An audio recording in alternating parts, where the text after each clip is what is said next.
উচ্চ মূল্যস্ফীতির বাজারে সাধারণ মানুষের নাভিশ্বাস। নিত্যপণ্যের দাম যখন আকাশচুম্বী, তখন ভর্তুকি কমানো যেন মরার উপর খাড়ার ঘা। আইএমএফের দেওয়া $470 কোটি ঋণের অন্যতম শর্ত ছিল ভর্তুকি কমিয়ে আনা। ২০২৭ সালের মধ্যে জ্বালানি ও বিদ্যুৎ খাতে ভর্তুকি শূন্যে নামানোর প্রতিশ্রুতি থাকলেও ২০২৬-২৭ অর্থবছরের বাজেটে দেখা যাচ্ছে ভিন্ন চিত্র। অর্থ মন্ত্রণালয় সূত্রে খবর, আগামী অর্থবছরে ভর্তুকি প্রণোদনা ও নগদ ঋণ বাবদ বরাদ্দ বাড়ছে। চলতি সংশোধিত বাজেটের তুলনায় এর পরিমাণ প্রায় ৫,০০০ কোটি টাকা বেশি।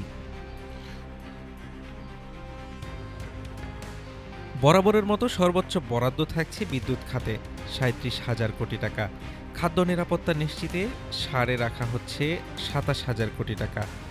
আর মধ্যপ্রাচ্যের অনিশ্চয়তায় চড়া দামে এলএনজি কিনতে বাড়ছে ব্যয়। বাংলাদেশ ব্যাংকের সাবেক অর্থনীতিবিদ মুস্তফা কে মুজেরি জানান, ভর্তুকি কমানো লাভজনক হলেও বর্তমান পরিস্থিতি ভিন্ন। মূল্যস্ফীতি ৯% উপরে।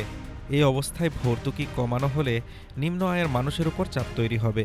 জনকল্যাণকে সর্বোচ্চ গুরুত্ব দিয়ে সিদ্ধান্ত নিতে হবে। তবে কনজুমার্স অ্যাসোসিয়েশন অব বাংলাদেশ বা ক্যাব বলছে ভিন্ন কথা। তাদের মতে, ভর্তুকি বাড়ানোর চেয়ে বিদ্যুৎ খাতের দুর্নীতি ও লুণ্ঠন বন্ধ করা জরুরি। জ্বালানি বিশেষজ্ঞ ক্যাবের জ্বালানি উপদেষ্টা অধ্যাপক ডক্টর এম শামসুল আলম জানান, ভর্তুকি দেওয়ার কোনো প্রয়োজন নেই। গত ১৫ বছরে এ খাতে যে লুণ্ঠন হয়েছে তা বন্ধ করতে পারলেই সমস্যার সমাধান সম্ভব। এই অপরাধীদের বিচারের আওতায় আনতে হবে।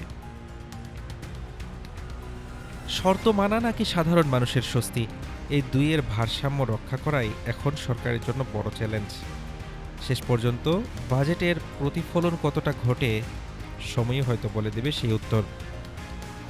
Desk report, Dhaka today.